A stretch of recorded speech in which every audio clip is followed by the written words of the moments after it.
Welcome to the weekly Roundup Part 2. You've reached Talking with Dr. Terry, 180 Seconds to a Better You, message number 392, and I'm Dr. Terry Wurzbacher. Picking up where we left off.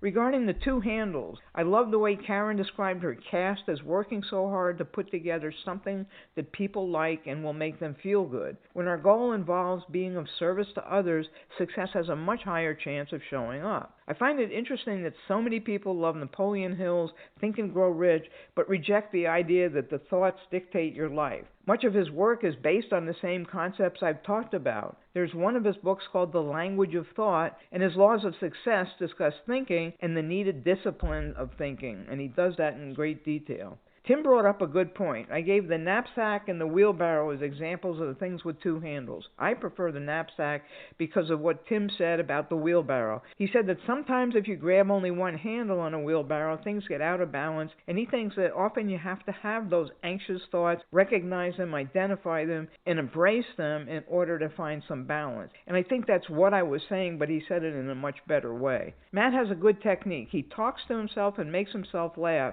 He says it's not easy, but he forces himself to do it, and it works. It's funny because I find myself laughing at things like messed up autocorrect stuff or an app that's not working, when my initial response is to start expressing unhappiness, and that's being polite, but instead I just chuckle, so I'm glad that I'm not the only one. Matt also commented that my energy level is higher, and he's right. It's been like that since I got home from the race over the holidays, and it was actually like that during the race, too. I have some theories, but have to check out a few more things before I can narrow it down. But thanks, Matt, and I'm glad you don't mind being my new friend. Holly and Rich Ruffalo treated me to renditions of the Beach Boys' Good Vibrations. I thought that was a great theme song for the week. Rich has a powerful singing voice, so I'm glad I got to hear that. He also reminded us that good begets good and that we should all pay it forward. And thanks, Jove. It was so great to hear the enthusiasm in your voice. Lise keeps telling me that she doesn't understand frequencies, vibrations, and quantum physics.